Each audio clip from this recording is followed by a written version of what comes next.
Welcome to Absolutely Anima, the series about the nightmare marriage that is Kino, Cinema, and Cinemaknights. And today is an obligation. You see, a while back when they decided to do Federico Shoppervader, followed by Dorothy Shoppervader, I was in a difficult position of choosing which one would get to be the next member of my Cinemaknights roster. Like, one is an incredibly fun addition to one of my favorite subclasses of all time, while being the philosophy of my niche in its purest form, and the other is just an angel with a shotgun, and I doubt he's fighting till the war is won. So I got Dorothy.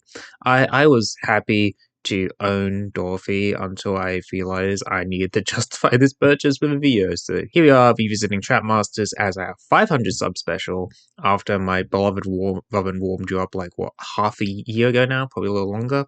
So let's see what the War Criminal can do with her traps are. Just in case you haven't seen the Robin video, which is highly likely, here's your rundown of the subclass. They put traps down in any unoccupied ground tiles for a small DP cost, and their traps effect are dictated by their chosen skills passive, with the active there to regen the traps, with the exception being Wolf Knight and Ella right now, but we'll get there when we get there.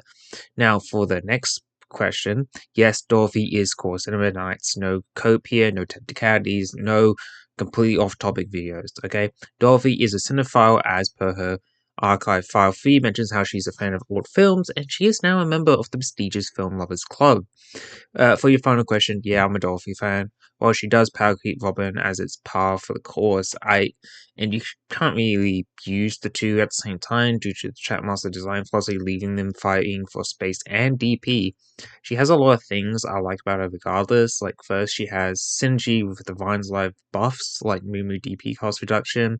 She has that new fun module X, her S3 is incredibly fun and gimmicky, and she has the D&D skin. Now, I really want to talk about the modules, as I think the newest module branch is very interesting, but we need to talk talents first. Dorothy has 2 talents, and with Trapmaster design, this means one of these talents is dedicated to trap functionality, so let's cover that one first as it's core of the kit. Her traps are called resonators, just like this talent's name, and she can deploy 8 of them at a time with a max holding capacity of 10, and as previously discussed, the effects of these resonators depend on the equipped skill. Where we deviate from normal Trapmaster design is with this little extra bit of text at the end here. When she's deployed, she immediately deploys 2 resonators within her range, and yes, this is underwhelming. I mean, it's a neat gimmick, but it does really nothing once you deploy her. Maybe if she could add like a persuaded fast deploy like April, this would be more value, but it's not really anything. I like to call it the potential talent, because just like the Potential Man meme, this has potential, and with a mod X, we see that potential. So let's see what the mod X does. First, it decreases the cost of her traps by 1 DP, increases her capacity by 3 for the trait, which is what I like already. But then it adds a third trap to that, deploy trap fallout, and then lets you flip a coin to see if you get a free trap deployment within her range whenever she deploys a trap. Is just really good value. For doing her job of placing traps, she gets rewarded half the time with more free traps, and the fact people will look you dead in the eye and tell you this is bad is beyond me. Yes, it's limited within her attack range, but that just encourages you to plop her within high traffic areas to make the most of the talent, or hell, you can just use her to defend a point stronger because you're just getting free traps out of it. But plus, we have seen this module's competition is, right? Like, the second talent of Dreamer is a generic attack stacking buff that caps at 20% of its mod X3, making it 40%. And this is the mod with the trait that doubles your trap damage 20% of the time. Yeah, yes, it has much higher damage potential due to that, but like, are we really gonna lie down and take the bowling route with a class like Trapmasters? I think mod X is the reason to use Dorothy, to be honest. Especially because Trapmasters are already a super gimmicky and niche class in Arknights that are being used mainly by enthusiasts until Wayne comes out, who's just going to be the Sui equivalent of Wizard Elba. We'll get to that when we get to that, okay? Mod X gives you good, consistent value through cheaper traps and fee value for just using her and its talent upgrades to play into that gimmicky nature of the class, but giving you a chance to get fee value by using her properly. Basically, choose your poison audience, Do you want to live the safe life of just having more damage, or do you want to live on the wild side of constant value generation? Moving on to skills, we have her S1, which is Dangerous Entity Removal, and we will skip to the passive effect because all her skills share the same active effect, which we have discussed previously. It's also worth mentioning now that all Theo's skills share the same SP cost across all skill levels and masteries, and I will be saying she is M9 value at the end if you end up liking her a lot. So we'll discuss skill mastery priority at the end of the video. If you want a more casual Dorothy fan, she is a M3 value, but that M3 depends on where you want to use her. So we'll discuss those as we go. Okay, enough gibberish. What does the S1 Resonators do? Basically, it does big physical damage and then applies a percentage defense shred for 5 seconds, turning her traps into mini Charmares. Right, now this is good and all, especially in terms of damage value, but deploying Shamare with S2 is 100% better value, especially in the mastery department. Well, at skill level 7, Dorothy S1 defense shred is on par with Shamare's S2 skill level 7, but at M3, the doll reaches 50% shred while Resonators caps at 35%. Yes, Dorothy can consistently spam her traps more often and does big damage, but the trap shred is still a single target while the doll is AoE, and it also comes with an attack reduction. Basically, if your goal is to have Persuader Global Ranged Defense Shredder, Shamai is still better value in that department, to no one's surprise. That said, the main value of the S1 traps is in its damage potential, and if you really want to use Mod Y, then you might as well invest the masteries in this skill because of the seen damage potential.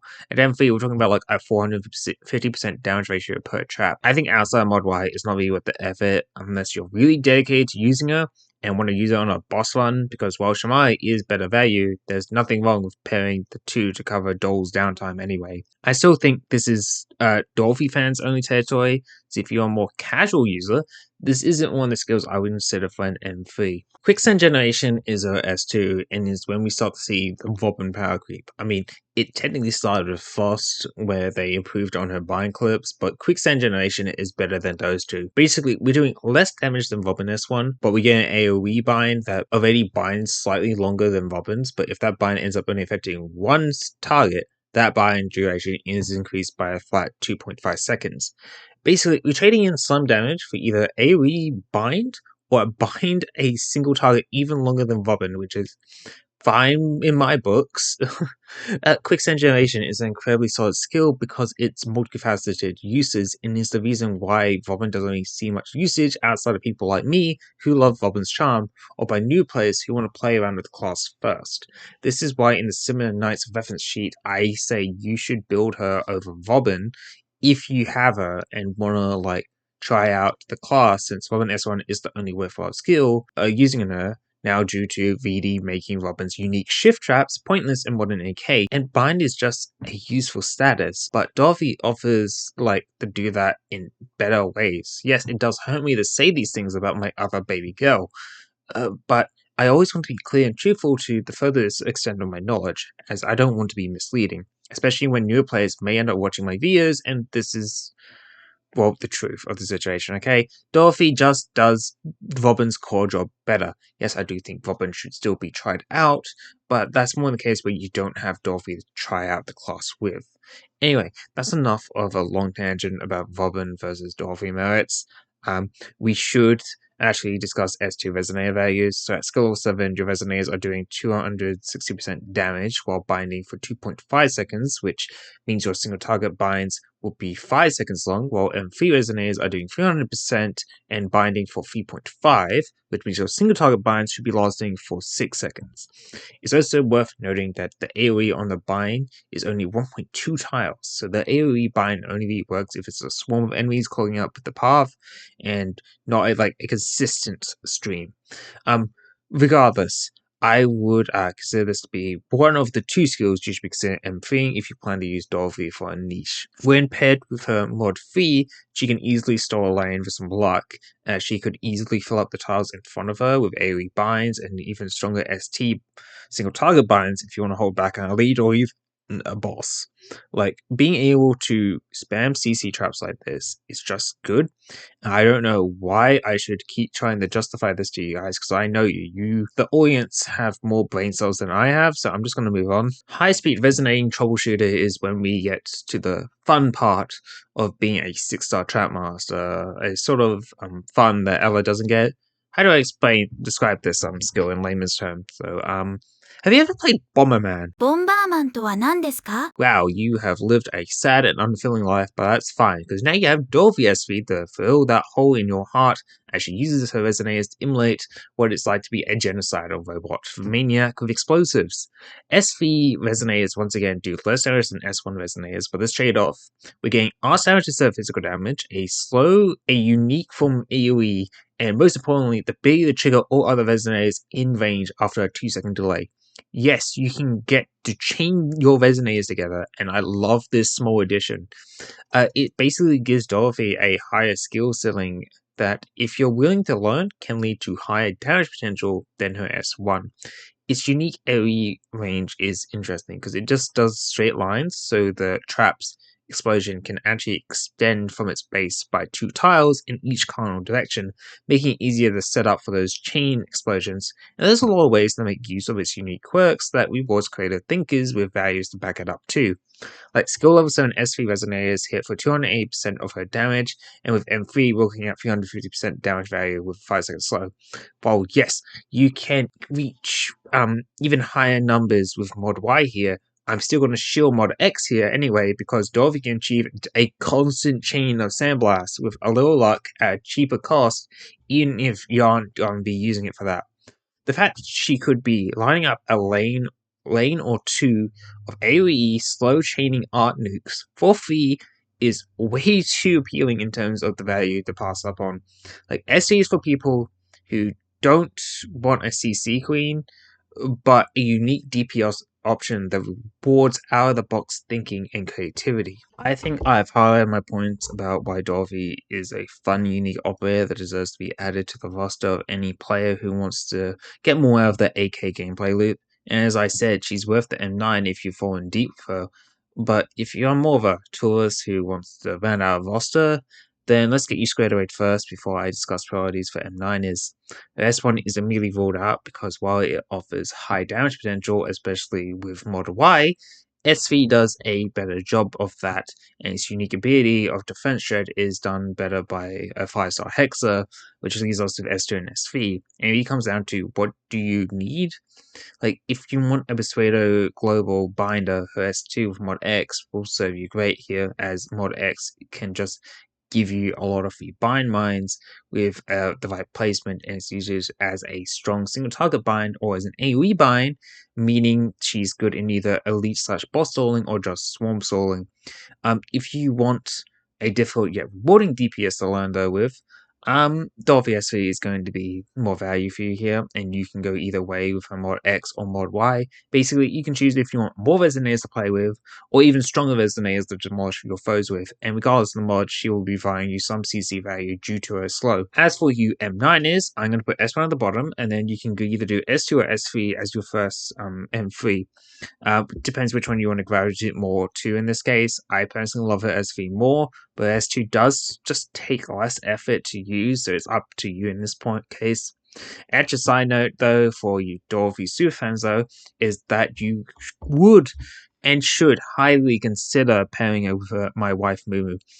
She benefits greatly from not only Mumu's reduced DP costs on Vine Labs operators, while being a DP generator to pay for your resonators, but if you get Mumu's Y, she can further discount her deployment costs while supplementing Dorothy with more SP on the deployment, meaning she can get more traps to work with when she drops. It also does help that Dorothy is considered a optional target for Mumu cloning, which makes that mod Y even more, well, I guess desirable is the correct word here. Yeah. I said this before in my Mumu video, but Dorothy and Mumu have the potential as well for the funniest 2-ops clears possible, so take that as a challenge if you want, Dorothy superfans. Now, with all that said, I just want to say that I'm glad I talked about Dorothy. Well, it may have upset me a little to be forced to talk bad about Robin for a little bit. I really I really haven't gone into the nitty details like this since Moo, and I'm glad that someone like Dorothy exists. Not only does she make me feel smart when I use her, she has a lot of nuance and potential that can be a lot of a little bit of effort while still having elements that are easy to use if you don't want to engage with her on that level. She's an incredibly fun and creatively rewarding operator, which is the theme that kind of just tracks with all the Vine Labs operators when you think about it.